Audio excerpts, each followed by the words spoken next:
Hello, everyone. My name is Sanjay Murthy, and I'm a broadcaster and the co-host of the fantastic Close of Play podcast, which I'm sure everybody has listened to.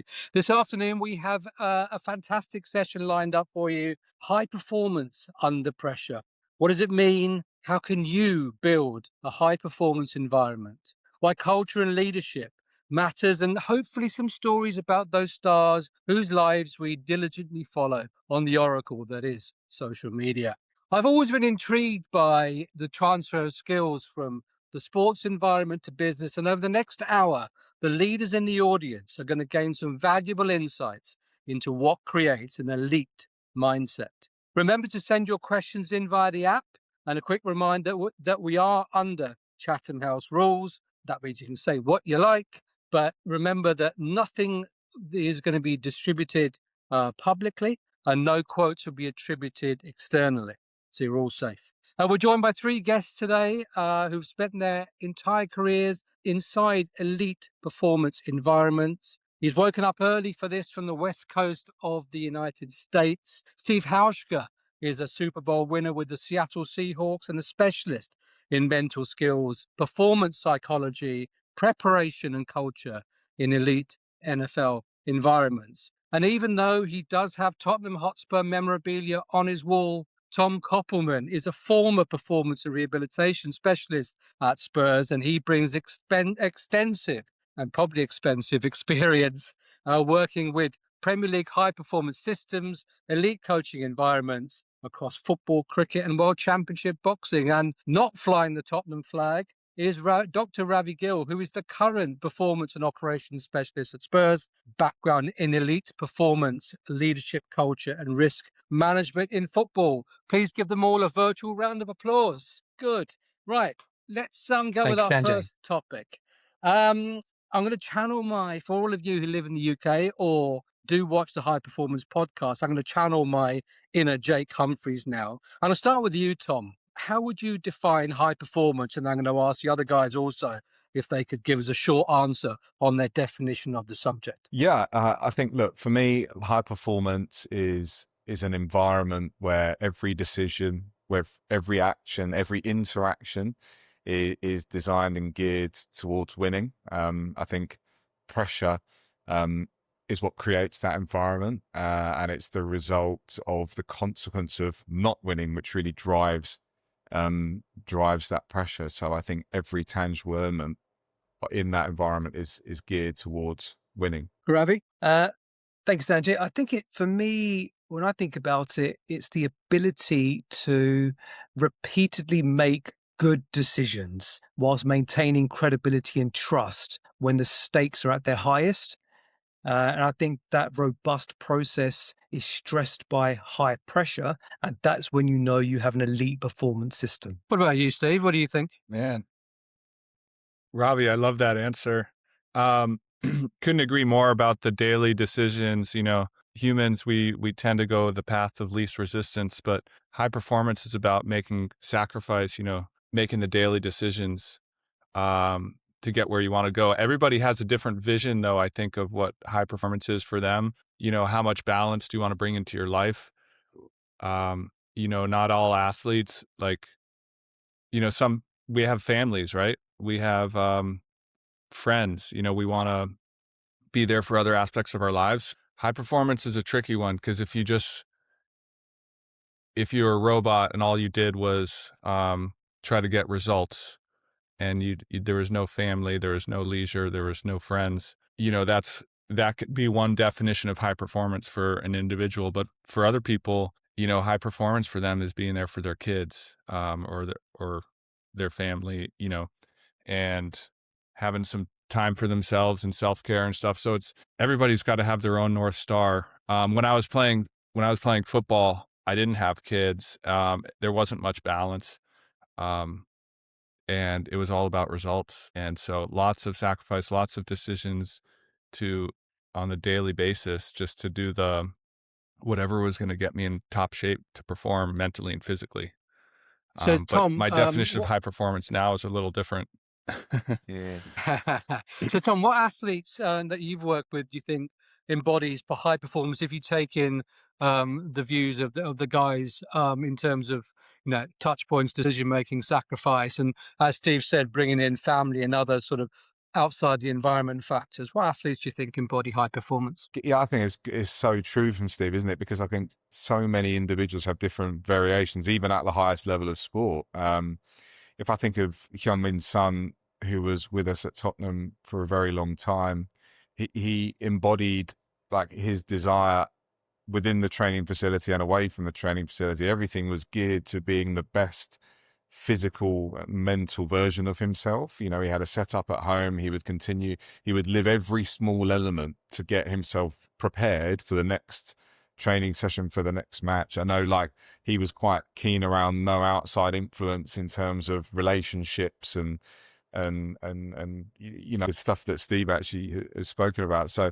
I definitely think he jumps to mind as someone. He went and did military service and ended up being one of the top recruits because he wanted to be the best in that field as well. And I think he's definitely someone that really jumps to mind for me, who I've worked with. And Ravi? I think twofold, if I may, Sanjay. I think from a distance, I really admire Novak Djokovic. I think who will resonate across our whole audience. I think I really admire not only his longevity and what he's accomplished, but to be in that high stakes individual sports.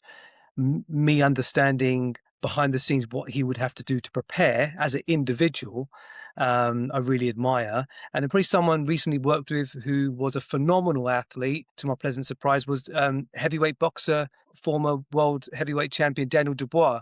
We worked with him in his camp recently, and the way that he went about things in a completely foreign environment with far less resources was a testament to his professionalism. And Steve, what about you? What athletes do you think embody what everyone's said about high performance so far? I think Tom Brady comes to mind. Obviously he's retired now, but the guy did everything. He was constantly kind of looking at ways he could improve and grow, off the field, mentally, physically, his nutrition. He did all the stuff. He was looking at every aspect. No stone was left unturned. And, he exposed himself to the experts in each of those fields and kind of developed a process. You do need a process. Do need to be around some expert guidance to get where you want to go. So yeah, I admire him, the way he approached it. So we're going to, if we move that on then, Steve, and staying with you about athletic performance and processes, as you said, did you have a particular process that you approached every time you went to take a kick? Yeah. There was a lot that went up to getting out there on the field. There was a lot of preparation that went into it, mentally and physically, technically. Getting my body right was important. I had to but the mind was so important because, the intense pressure of kicking a football in the NFL, with 70,000 and millions watching on TV. I could feel it. It was palpable. And, early in my career, people used to say, like, dude, pressure's made up. It's like, it's in your head, it's just a game. And I'm like, screw that, man. Come stand on the sidelines with me.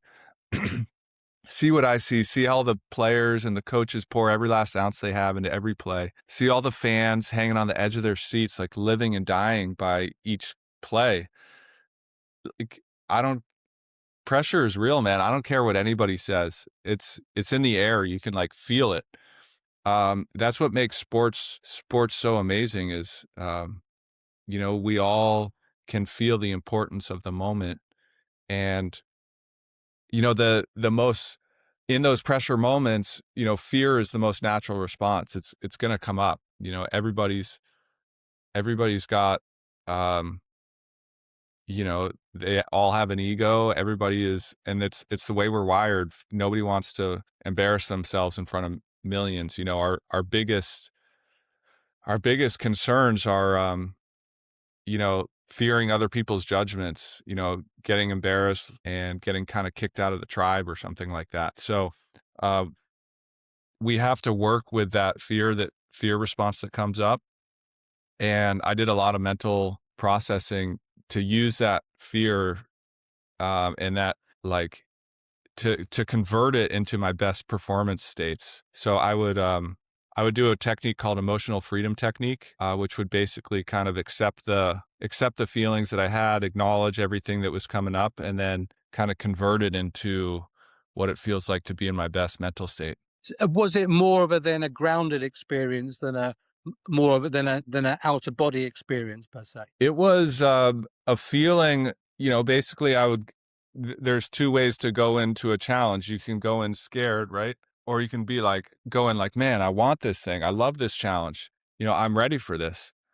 And my whole process was like a lot of times before games, I would have this, the night before, the morning of the game, I would be kind of like timid about it. And I can't wait for the third quarter where, to be confident because I got like a little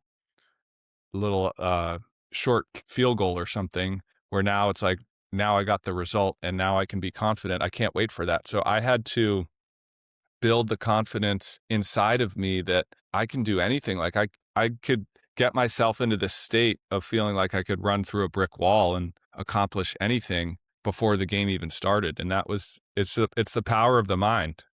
We can all do that. Tom, Sanjay, you can't. Yeah. Sanjay, you can't. Yeah. You can't replicate that in training. Like countless times in training, guys are practicing their penalties or whatever they're doing, and when it comes down to it, the anxiety is real. I think a great example is recently in the African Cup of Nations final.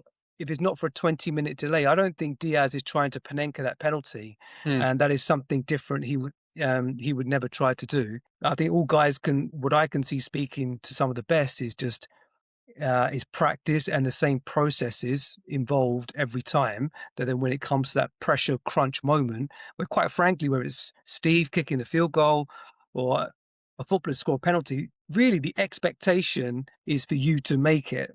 So they have to go back and rely on their processes to get them through that moment. Tom, Baz McCullum, the still England cricket coach, was famous for sort of saying, run towards the fear, picking up on Steve's point, and that didn't go particularly well as far as the England team was concerned down in Australia this winter. But how do you how do you prepare an athlete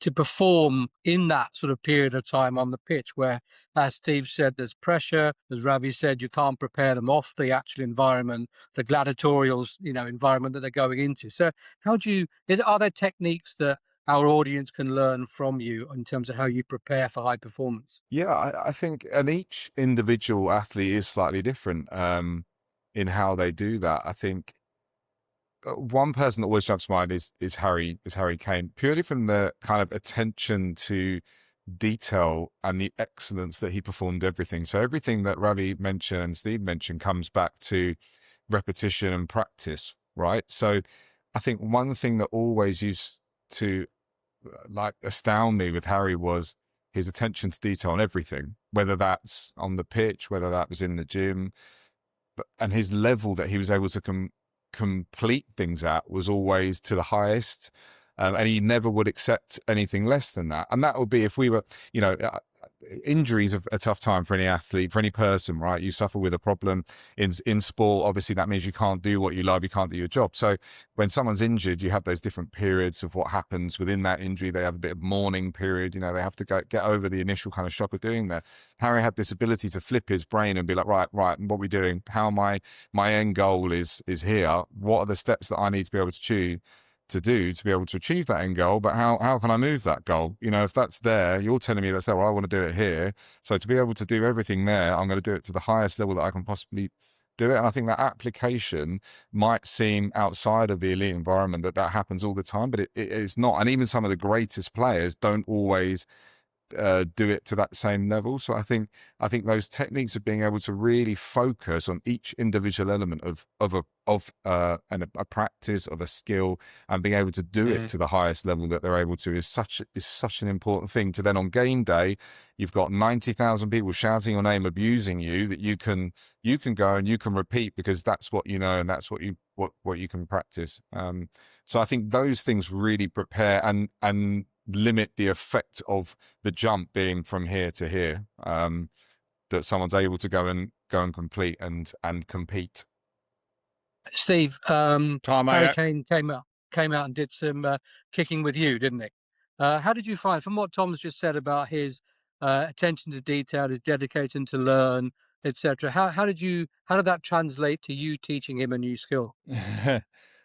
Yeah, so it was really cool. So when I was playing with the Seahawks, the Spurs came out on their kind of summer tour back in July, and they were training at our facility, and I was in town and got to link with Harry, and we went and kicked some field goals, and then also kicked some penalty kicks and stuff like that. It was a blast, and he was serious back then. This was actually before he became a star. It was in his kind of first year. He was a rising star first year or two, and he was adamant. He was like, "Man, I want to be a kicker. Like, teach me."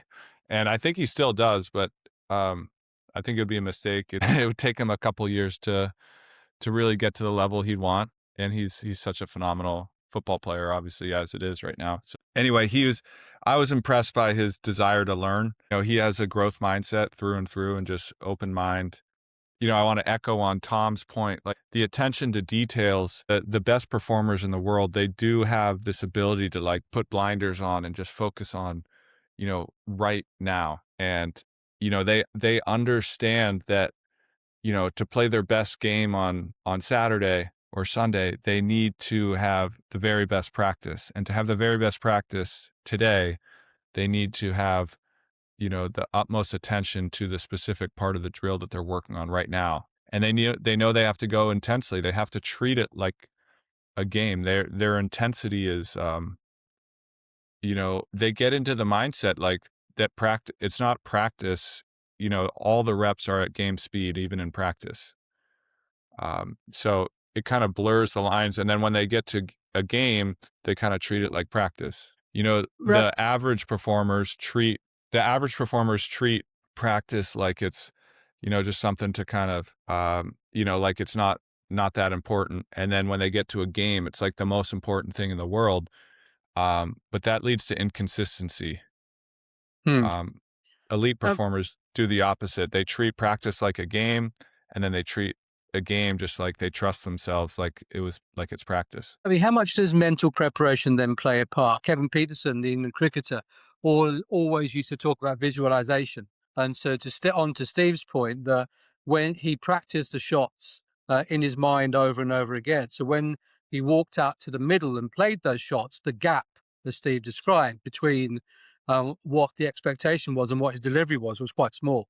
And how much of that work goes on behind the scenes as far as preparing players is concerned? Yeah, I think it's daily. I think through training with each other, because they push each other to the limits every day, and often, in training, you may be up against probably one of the best defenders in the world. So really the philosophy at training really is to make that as tough as possible, so that when you go into the game, invariably the opposition are not as good as what you've been playing against during the week in training, and it makes it easier, more free flowing.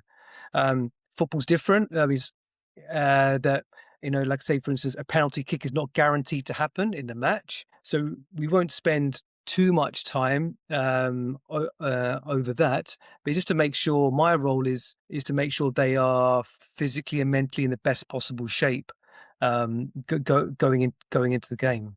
The All Blacks, the New Zealand rugby side, I remember reading Richard McCaw's autobiography, where he talked about Bluehead, Redhead. So when the mist descended, how do they control that? And I think he used to look up at the stadium, at the roof, and that calmed him down. And Steve, there's a question from Paul Woods Turley, who's one of our listeners here on this webinar, and he asks you, how did you juggle the mental pressure of audience expectation of the shorter field goals and conversions, where you know you're the villain if you miss, versus the long range kicks that will instantly make you a hero? Thank you, Paul, for that. Yeah, that's a great question, because it is how I felt on the field. You felt like, for the shorter kicks, it felt like there was only something to lose, and for the longer kicks, it felt like there was something to gain. And I would try to approach everything as like, hey, it's just another kick. So that was my way of, and I would also try to approach it with consistency of just like, hey, make a confident swing. That's all I can really control. I would focus on the controllables. I can't control the length of the kick, but I can control how I approach it. So I can make a confident swing. So that was what I was focused on. But it shows you how the framing of an opportunity or a challenge in front of you can affect you and how you approach it. So, those shorter kicks, if you feel like, oh man, all there is something to lose here, you might come up to it timid and, increase the potential, the chances that you miss it. Versus like if it's a kick you should make 90% of the time, that being timid might, bring that down to 80 or something like that. But for those long range kicks, hey man, nobody's expecting anything. I can make this long kick and really save the team, win the game for us. Maybe it's a 70% kick because it's from 60 yards, but in that situation now, maybe there's an 80% chance you make it because it's like nothing to lose, man. All I can do is gain something. And I think we've all been in situations in life where, you feel like all there is downside, or all there is upside. And I think the key is knowing what you can control and just getting to that mindset of like, I got to have a confident swing here. Because at the end of the day, that's all you can do. And Ravi, you mentioned the Panenka at the AFCON. Do you think that mentality relates to penalty shootout or to penalties as well? That there's an expectation because of short distance, there's a higher expectation to score than there is from a longer free kick, for example. Yeah, 100% agree with both of you there. Yeah, the expectation is to score, and the statistics back that up as well. And that's why I think then some crumble under the expectancy, and really in that situation, the goalkeeper can be the hero. So yeah, there's definitely lots of parallels there. I think also though that relation, with so like for a penalty shootout, for example, that's at the end. Normally they would have played 120 minutes. The amount that fatigue in terms of physical fatigue then comes in around that pressure environment that then limits your mental capacity to repeat a decision. Football is chaos, right? It's chaotic. There's so much going on, as is most sport. You're into that cauldron of a pressure scenario, exhausted from a game, potentially in the latter stages of a competition, which is mentally and physically draining. That relationship between, because I wanted to say to Steve actually how important was the physical readiness in relation to you knowing that you can make that swing and that connection. That must be important, right? To say actually, well, one of those controllables is my physical preparation to be as good as possible to make that kick. And I think that comes into the penalty shootout analogy as well. Yeah, it's all connected. The physical, yeah. I mean, there's three real buckets that you can work on for any athlete or really any individual in any performance environment. The mind, the body, and your craft. And, those are the only three areas you can work on, and they all kind of affect each other. So, you can be thinking, you can get yourself in a great mindset, but then if your body breaks down physically and you don't have the endurance by the end of the game, like you said, that's going to affect your confidence because hey, I don't have what it takes to meet the challenge in front of me. Confidence is state specific. It's this, it can go either way. depending on, it's like this math that you're doing. Do I have what it takes to meet the challenge in front of me? And Sanjay, you mentioned Redhead, Bluehead, Redhead being kind of like getting frustrated and like in the dumps, and Bluehead is like calm and cool and collected and everything like that. And I'd say every athlete experiences both of those states. Um, as a kicker, it's almost guaranteed you're going to miss at some point, and your mind's going to be freaking out. Like, it's just what happens when you miss. Your mind goes into panic mode, and the question is, how quickly can you get back to your normal state? So you need the mental skills to go from panicking back to like, I got this. I'm in. And when I was at my best, I could do that. And then there's other times when you stay in that redhead state, and then next thing you know, you've got another field goal attempt 3 minutes later, and you're jogging out there and you're in a compromised state. It's not ideal, So resilience is how quickly you bounce back. All of my analogies and questions are all cricket based. Being a cricket broadcaster, Sir Alistair Cook, when England used to go out to tour the Indian subcontinent, they would go out, he would do a whole lot of physical exercise, and then at the end of that, when they were absolutely knackered, he'd go in the nets and bat, because the coaches wanted him to bat under that sort of physical duress and to test what his performance levels were like after having been strained physically and mentally in the heat and stuff.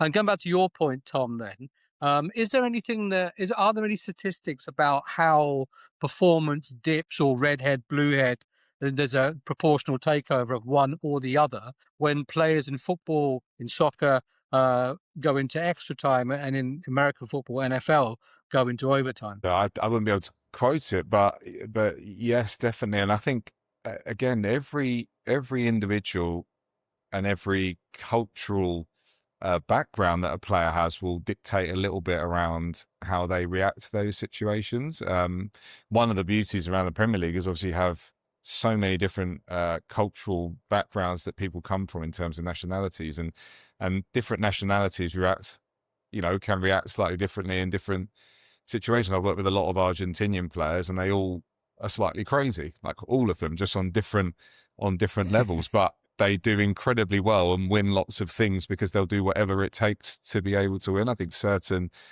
like Steve said, I completely echo that. Each player, each athlete will have elements within a game sometimes of where they are dipping into both of those states, and it's the ability to be able to control that and execute under pressure, which does actually separate, those from each other. So I think absolutely there is. And I think the challenge within a performance environment from an athlete perspective and on our side of that white line, outside of that, is to create the environment and the training conditions to be able to replicate that as much as possible. You can't recreate match fitness, match environment. As much as you try, you can never do that. But what you can do is make as much, like Steve said about resilience, that physical and mental resilience, as high as possible to be able to cope with the physical demands. And different coaches do that in very different ways through different philosophies of how you can drive players to really push what they're able to achieve, which means you get to that situation, they're able to deal with it much more effectively. You mentioned coaching there. Let's move on from the playing side to the coaching side, where all three of you guys are more involved nowadays anyway. Ravi, what separates elite coaches from the rest? Well, that's a great question. I think we could talk about that for the whole hour. I think what my experience has shown that actually there's not as many elite coaches as we think there are, because it's a very difficult job. I think you have to be a mixture of an amazing coach, but you need to be also like an old school manager, because you are dealing with big players. They're all millionaires, egos, and they want to win. I think the best ones look at probably the ultimate skills they have is look at the skill set of players they have and adapt whichever system they're going to use to them. Whereas maybe the ones who are a bit more rigid, maybe from a distance, as we found with Manchester United, that Amorim wouldn't change, that then it's detrimental to the team and you don't have buy-in from the players. That's on the pitch. I think off the pitch, the best coaches make their performance staff feel safe So then, because they're surrounded by experts, and so then you give them the psychological safety to make difficult decisions on what's best in the short and long term for a certain athlete. I'm not sure who to ask this to, whether it's Ravi or Tom, given that one's currently at Tottenham and one has left, even though the memorabilia says something else. Thomas Frank, obviously under a bit of pressure at at Tottenham currently, but at Brentford, he was revered. He hasn't suddenly become a bad coach. So how much or how big a part does the environment play in developing a good coach in this scenario? Yeah, I think absolutely. I think the expectation around Tottenham is completely different for a start. I think using that as an example, I think that the fans hold different expectations. I think the club holds different expectations. The staff, everyone there, you expect to. We had a period of being in the Champions League final. Won the Europa League for many, many years. So I think fan expectation does play a massive part in terms of that culture. I think the way that football is played is also a really big side. If you take results are a manager's currency, right? Winning is the currency of success in football and in sports, and especially in the Premier League, where the cycles now are shorter than ever. Everyone's more impatient, quicker than they've ever been before, right? In terms of wanting that success. But it's the way that you go about and how the team conducts themselves. And injuries are something that always happens. This whole thing around football and sport around injuries being this thing that doesn't exist. That it happens all the time. It's how you deal with that and how you create that. So yeah, absolutely, the expectation drives the culture, and it's how the players and the manager and the staff around them are able to create an environment to try and focus on delivering on the pitch. And Ravi, is that I think played out as you see it? Yeah, of course. I'm on the shop floor with him every day, and he is excellent. Really is on a daily basis. He's really big on building a culture of togetherness. And he enjoyed continuity at Brentford for many years. And you can, like Tom said, go under the radar. Brentford. If Brentford, with all due respect, if Brentford lose a game, it's not making headlines. If one of the top six lose a game, it makes headlines. So I think he's only been there only a number of months, and he's trying to implement his philosophies. But what ultimately buys you the time to implement your philosophy is results. And it is a harsh business. And I know he's under pressure at the moment. It's the nature of the beast of the Premier League, particularly.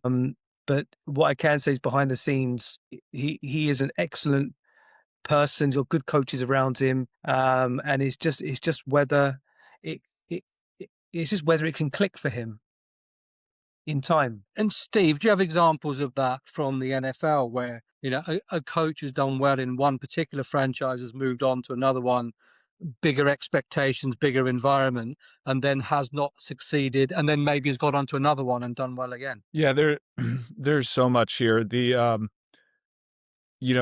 an interesting time of year here in the States. So it's mid-January, and the season, there's 4 teams left in the NFL, and I'm working for one of them, actually, the Seahawks that play this weekend. But I was working with the Bills as well, and they lost last weekend. And the coach has had an incredible career. Yeah, the coach has had an incredible 9-year run with them, and they just they fired him a couple days ago. And it was a big surprise. They've had, he's been to the playoffs 8 of 9 years, incredible stability and success, but they hadn't won a championship. And in 2026, that's grounds for firing. Yeah. And I think it's really interesting. So there's 32 teams in the NFL. There's 10 new head coaching positions this year. So a third of the league fired their coaches. And, wow. There's 2 coaches, John Harbaugh and Sean McDermott, who both have had, really successful teams over the last decade. They both have been fired because they have MVP caliber quarterbacks and they haven't won the Super Bowl. So it's the standards, the expectations. I think, I'd be curious from your guys' standpoint how it works, but in the NFL, the owners make all these decisions. They call the shots, and it's their game.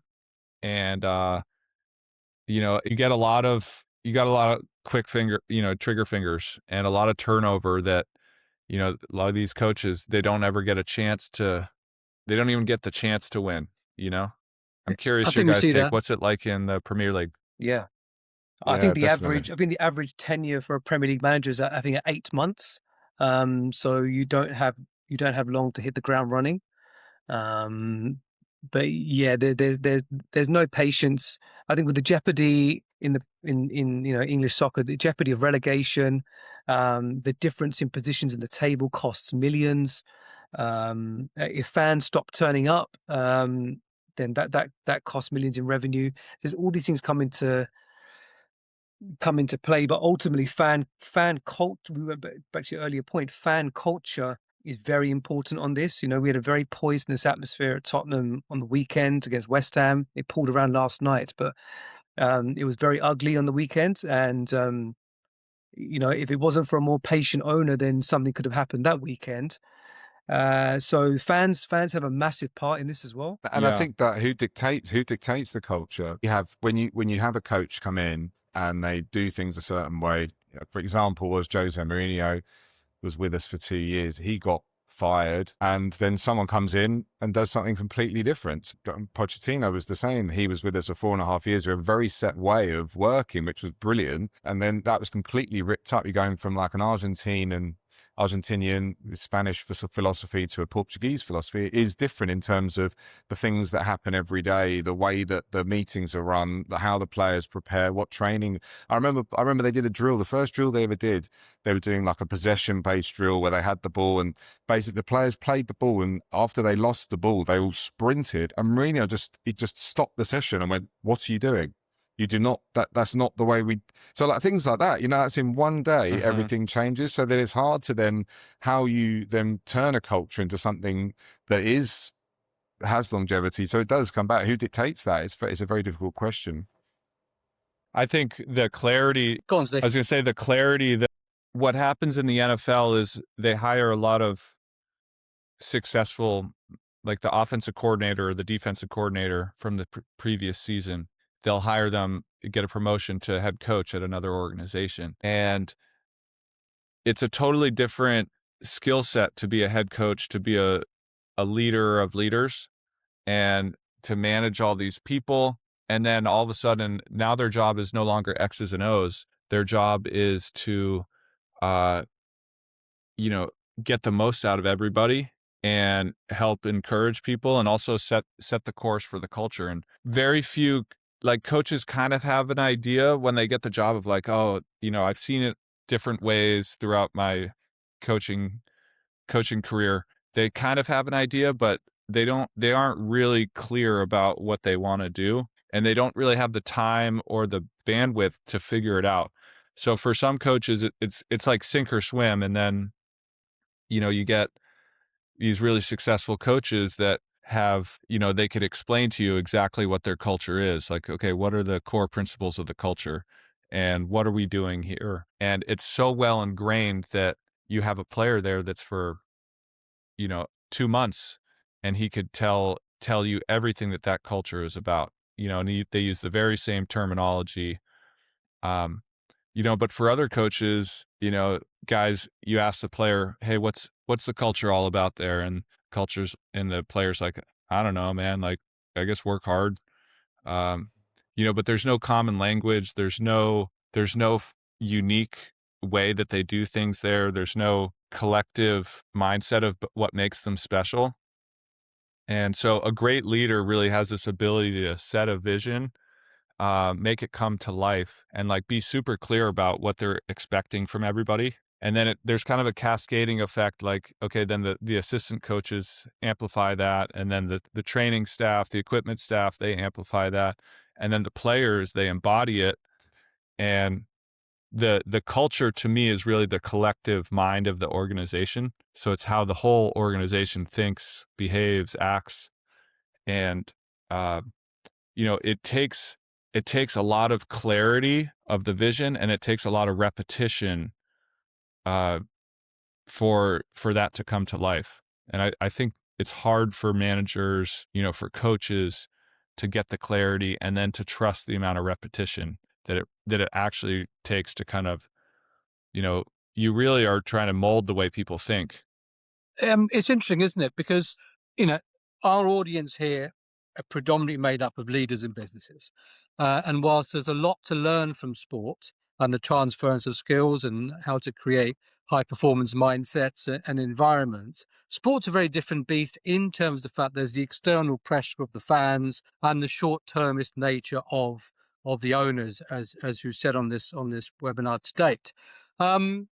If you think about objective strategy and tactics as the three core tenets of a business and of the world that you guys live in, if the objective in a football club, let's say Ravi and Tom, the objective of a football club is to win the Champions League, for sake of example, and then strategy then runs across the playing side, the financial side, the operational side, so everything dovetails upwards to create the best chance they have of achieving their objectives, and the tactics of the day-to-day training ground activities or the cadence, if you like, the other departments have. If in sport, where in business, there's a longer runway for that, right? There's more, even though there might be millions and millions of pounds or dollars going into building a business, the leaders at the top, the CEO, has got a longer runway to actually deliver on what is required by the board.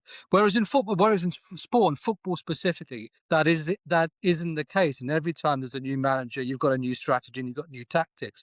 Whereas in theory, the objective doesn't change. Do you think, therefore, that culture comes secondary in all of that, when actually what they should be doing is creating a stronger strategy and tactics over a longer period of time to deliver the objective? Yeah, you're spot on. I think from my experiences, it really does stem from right from the top. Because you're right, we have changes in coaches, but we don't have changes in owners or chairmans, or less so sporting directors. So I think it can really stem from the top of, as you said, what are the objectives for the team? And then really, you're right, the tactics element I think that's a skill of the coach to adapt to really meet the strategy and objectives. And really, sport does run in parallel because the consequences are so immediate and so public that you can see them on the pitch. So I think you're right. Business has a longer runway. Sport is definitely, you see the misalignment a lot quicker. But I think if more clubs, and probably Spurs included, had a clear objective right from the top, then you wouldn't see so much of a seesaw in culture changes. And Tom, is there a disconnect? Can I jump in? Yeah, go for it, Steve. Yeah. The reason I would do this culture work is, kind of came from early in my football career. I'd played on a few different teams. I was bouncing around. I hadn't really found my groove yet. And I landed in Seattle, where Coach Carroll had this, amazing thing that he had built there. And when I walked in the doors for the first time, like it was crazy how different it was to anything I'd ever experienced as a player before. Like it was this super positive, like optimistic, energy that was going on. And like I remember sitting in the meeting for the very first day, and like the coach is just showing everybody's highlights. He's talking about like how amazing our team can be. He's has this vision of what the team can be, and he has this vision of what each player can be. And he's reinforcing that idea, that potential of what that player or team can become, and showing them video of it. And like all the guys on the team were so excited and enthusiastic about practice. Like it never felt like we were working at all. And all this started to rub off on me. And I started to think, man, what am I capable of? I started to believe in myself to like a much deeper level. And coach would point out like all my great plays. And I was like, yeah, I want more of that. And I started to become like the vision that he was pointing to. And I started to believe in myself, and that it was so impactful on me. And all my teammates, coincidentally also had the best years of their careers in that culture. And it just left this impression on me that like culture is the most important thing. It has the ability to affect how every single person thinks. And so if you have a leader who is shaping the way everybody thinks in a positive way, so that, they're mentally and psychologically, they are performing 15, 20, 25% better. And you do that collectively across the organization where now 75, 100 people are performing 20% better because of the culture and because of the collective mind of what's happening there. It just starts to compound. And so it was, and then, I compared and contrasted that with some of the teams where, like, the head coach was really negative. And there was one instance in particular where I sat in a team meeting room on another team where the head coach told us the night before the game that we weren't as good as the other team. And he kind of was subtly, subconsciously, like, convincing us we were going to lose. And I was like, my head was exploding, because for so many years I had listened to Coach Carroll just brainwash us into thinking we're going to win. And, that stuff really does impact results. And that's why I believe in culture so much. And I know the same is true for business. We're all human and we're all affected by the environment that we operate in. Tom, looking from the outside into a club like Manchester United, for example, where their travails are publicly played out, in multiple languages across the world. Is this an interesting case study then in culture and high performance, either clashing or just not gelling to provide the outcomes that the new owners want? Yeah, absolutely. Like I know there's been a lot of change there. I know in our world there's been a lot of change. A lot of people have gone there and then been turned over. I think that shows very publicly. They got rid of a lot of staff at other points as well. So change is good, right? Change in the way that things work and environments and people in sport. Sometimes if you have the same message for too long, that can get repetitive. And if the message doesn't change, then things do have to change. But yeah, looking from the outside in, things don't quite sit. I think there's still that perception around Manchester United being Manchester United, which they are Manchester United, but they're not the Manchester United of 10, 12 years ago. And I think like the stubbornness of a way of playing, that whole disconnect that Amorim had with obviously what was going on, that was played out so publicly, that press conference was very much, that's me done, guys, come and get rid of me. Having seen that, Antonio Conte did something very similar at Tottenham, right? You know how to poke the beast to get things moving. And there does seem to be that disconnect. And actually you have to try and provide that unity of where the club is and how it grows. It's not where it was. It's still a massive commercial beast. It's Manchester United, but footballing wise, it's not Manchester United. No, it's a completely different thing. So it's you have to try and find that connect to be able to then drive results. Absolutely. And everyone has to feel that. Like Steve says, it's so true, that unity of performance staff, playing staff, coaching staff, organisation. If the organisation's saying one thing and everyone else is doing something differently, me as a physio, or, working with a player, I don't know what I'm doing here. And the player's the same, right? Where am I sitting? And I think we had that at Tottenham for a period that, there was a couple of seasons when they didn't buy any players and everything became a bit stale. You need to have that ability to evolve and change players and be able to drive that culture on the pitch and really understand where you're going. And that comes from the top, Ravi, doesn't it? I mean, I remember reading somewhere that the whole point of leadership was to create followership. And I know that you've recently done a TED talk, haven't you, in terms of how leadership should be accessible to everybody, especially those people on this call. It would be great to hear some sort of snippets and insights without giving the game away, obviously, because we want people to go to your TED talk. Yeah, tell us a bit more about that. Yeah, it was amazing. It was in September. It was actually where we met Stephen. And yeah, it was an honor to be invited. Essentially, I think the video will be released soon, but the snippets are really how that elite performance ecosystem for the top athletes doesn't need to stay there. The same sort of mindsets and principles can be translated to everyone's lives. And it's one thing I really enjoyed going out to US and speaking, because there is really that undertone of performance mindset there. And it was thankfully, well received in the audience. So yeah, we're just continuing our work together, and it's a subject that I'm passionate about. What is staying with leadership then? What does good leadership look like, Steve? Can you? Is it individual, or is it, as you said, good leadership just creates a sense of bonhomie and camaraderie, and actually everyone's going in the same direction. I mean, you have to be authentic, number one, to who you are. Like that's, it's a human. Humans want to be led by a human, not by, there has to be some connection and authenticity there to what the leader's bringing. And I think passion too, like you want to be led by somebody who's passionate and enthusiastic about, something out in front, like out in front of you. It's a vision of what's possible. And, you have to be connected to that vision. You have to see yourself in it as an employee or as a team member. So I think those are two really important things. And then I'd say the clarity for the leader, they have to be so clear.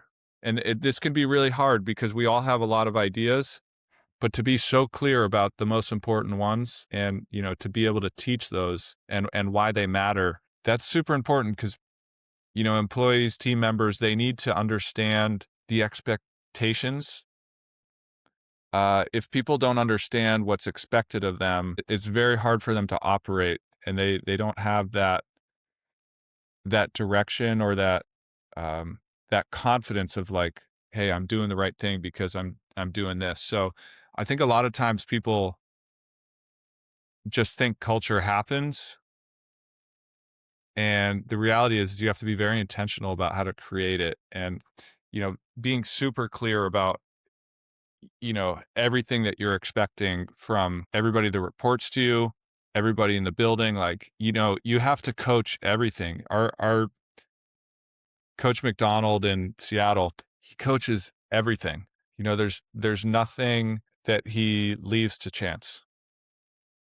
And I think we should all approach that. Like, I think a lot of times leaders assume people just know, but we should assume the opposite. We should assume that they don't understand. Tom, would it be simplistic of me to say that the difference between good leadership and bad leadership is clarity? Yeah, I'm not sure that it is too simplistic. I think it's very, very true. I think clarity of message, like Steve said, is so important. I think reflecting on the leaders that I've had in sport, that clarity isn't always there. It's not. And I think emotion changes that.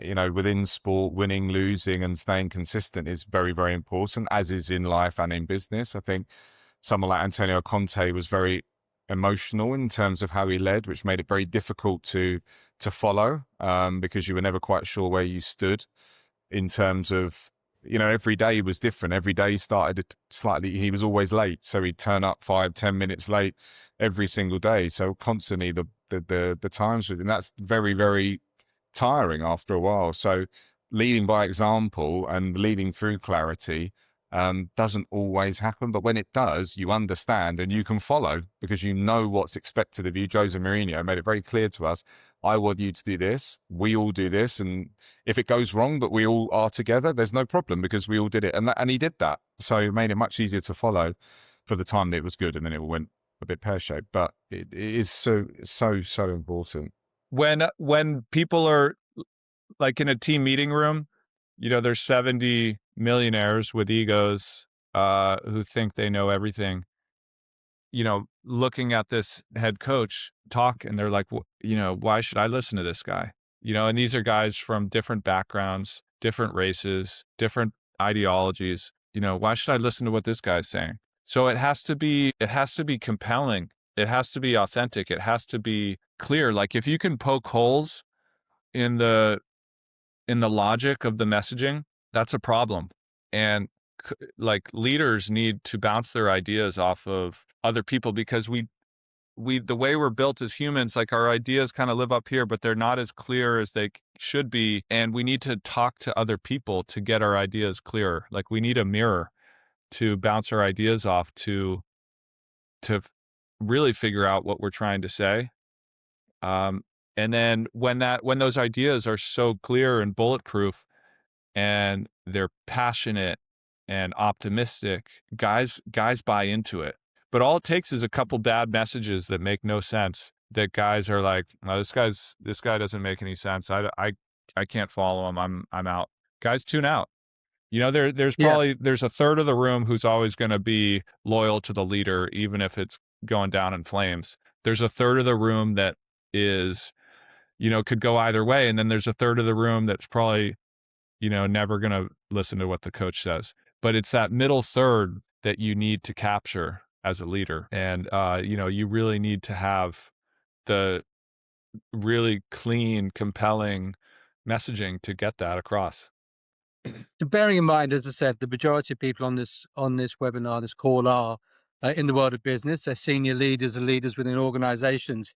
And let's say they're building up to a big pitch, they've got a presentation to their board or to potential sponsors or whoever it may well be. What 3 tips can you give them to create everything that you've spoken about? So creating a high pressure environment prior to the preparation piece, being prepared well to create that high pressure environment. So the on the day, so that in your sporting analogy, that the match is the presentation. What is it that they can do? Just 3 things, 3 tips to make sure that they give themselves the best chance of achieving the objective of that meeting. I'll start with you, Ravi. Great question. I would say top of my list, probably most importantly, is to trust and protect independent decision making. You've got your senior board and senior leaders there for a reason. Trust them, make them feel safe to make decisions and give you the opinions they truly believe in. Secondly, reward the behaviors that are pushing winning in sport and business. You aspire, but you cannot win every day. It's not realistic. But don't forget the processes that are pushing that desire to win. That's number 2.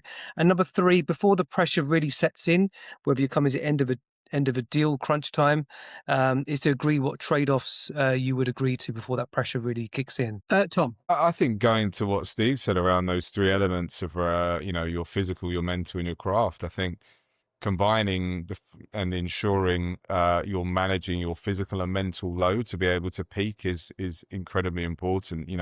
Periodization, we talk a lot around in sport in terms around a training week and in competition, and being able to manage your physical load and ensuring you have time to exercise, to be physically active, to give yourself that mental downtime so you're not just reaching that final crunch time in terms of the presentation when you're actually so drained that you're not able to perform. That's all what sport teaches us, right? It's all about peaking. So can you manage your mental load through any kind of tools of recovery you may use? Your physical load, can you be more active? Can you pick one thing? What can you go and do that day to be able to have an effect to make yourself feel physically better? And then the third thing I think is, don't just trust Whoop to tell you what to do, right? Whoop is, our wearable technology is a multi-billion-dollar industry now that we're all buying into. It is fantastic, but put the context to it. If you've woken up, you feel great, and Whoop's saying your sleep's terrible, don't worry too much about it. Care more about how you feel. Use it to inform, and then go back to the mental and the physical load. How can you manage those with that further knowledge included? So yeah, those would be my 3 tips. Yeah, I got rid of Whoop for exactly that reason. I felt great, and my score was it was a red 15% or something. I thought, no, I'll just do what I think. Steve, the recuperation and the rest piece that Tom mentioned then isn't something that is done so much in business as it is in sport. The whole red eye, the adrenaline rush, last minute changes to a presentation. Apart from that, what 3 points do you have for anybody listening in terms of preparing to give their best on the day? Yeah, I think practice and preparation is always important. That always gives you the confidence. If that gives you the confidence, if you really feel good about something, like this is right, I'm ready to go, that helps you get you the confidence you need. Sleep is always something really important. And then, visualization, just visualizing seeing something go the way you want it to go is super important too. Our minds we're very visual creatures. 40% of our brain is devoted to, information we receive from the eyes. And, we have the ability to kind of create our future to a lot of degree. And, in sports before a game, I would spend a lot of time getting in the right mindset. And when I was in the right mindset, I would then visualize, hey, I want to see that kick going through. And it's like a determination. There's a will to it. Um, that like, I'm going to find a way to get the ball through the uprights. I don't know exactly how it's going to go. Every challenge and everything that's out in front of us is uncertain. Everything in the future is uncertain, and we have to wrestle with that. And I think that, we can visualize and see things happening the way we want it to happen. And, but then at the end of the day, you just trust your preparation. Yeah, if you prepare well, the score looks after itself, which is something that the Welsh Rugby Union side are hoping is going to happen in the forthcoming Six Nations. And I'm hoping that Dan Biggar isn't on this call. Just for context, Wales aren't very good. I'm just reading it from Griff, one of our listeners. This isn't my opinion. He says, would any of the panelists have a view on how best to help the Welsh players prepare ahead of the Six Nations kickoff against England? You got any tips to Welsh? Now's your time to lay it all out. I think that's a no. Yeah. Well, look, we're England. We Listeners can't first. give There the you go. Welsh Sorry, Griff, any nothing for secrets. you. I think it's English and Americans, and let's go England. I think is what we're saying there. Just to close it off, then, guys. I say a lot of people on this call, corporates, leaders. Where would they go to, for example, to learn a bit more about how to develop some of these skills to better both themselves, the job they're in, and their careers, and life outside? Just rounding it back to what Steve said at the very beginning. High performance isn't just about what you do in your day job; it's about how you live your life. So, Ravi, what have you got on that these guys could come to and learn from? That's a great question. I think my TED video will give a flavor of that. But I think what excitingly we're working together as a trio is we're setting up these exclusive performance retreats for executives to really immerse themselves in what it's really like to live that life for like 24 hours. So that's something that's coming very soon in London. It's going to be, and we're very excited about that. So we're happy to give talks. But this retreat we're very excited about because we can really get into nitty-gritties and really share even further stories and our methodologies of how elite performance from sport can translate into business. If you need an MC or a compere, I am your man. Right, we're going to close it off there. So if anybody wants to find out about more, I guess via SBS, you'll be able to find out a bit more. But it just my final word really is to thank everybody on the call who's listened and learned for the last hour or so. Thank you to Tom, Steve, and Ravi for their time. The guys at SBS, Tim, Dan, and Kevin for putting this on. My name's Sanjay Murthy, and I hope to see you all soon. Thank you very much. Thanks, guys. Thank you.